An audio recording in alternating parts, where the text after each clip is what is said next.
sê. As jy ooit in jou lewe ietsie kon sê, nee, wat sou dit wees? 'n Muis? Mansel, ek praat met muis. Jy weet 'n muis sy praat nie. Sy skree net nou en dan baie min, net as sy alleen is en sy freak uit. Of as ek met pa praat en sy jaloers. Maar baie min. Nee, muis? Jy is die stilste kind onder die son. Even stiller as Gigi. En sy sal nou en dan, as sy by pa is, 'n paar gelykies maak. Muis? Jy praat like dit om met pa te praat, maar net as jy alleen is met hom, dan wil jy sommer fluister. Maar as jy enige ietsie kon sê, wat sou dit wees? Dit sou seker wees ek's honger, nee. Of bly weg van my pa af. Nee. Nee, muis?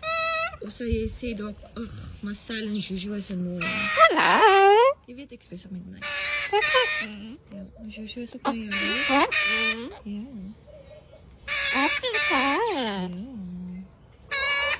Och, jou lewe is baie erg, Jojo. Wat sê jy op die pops, jy jou boeber?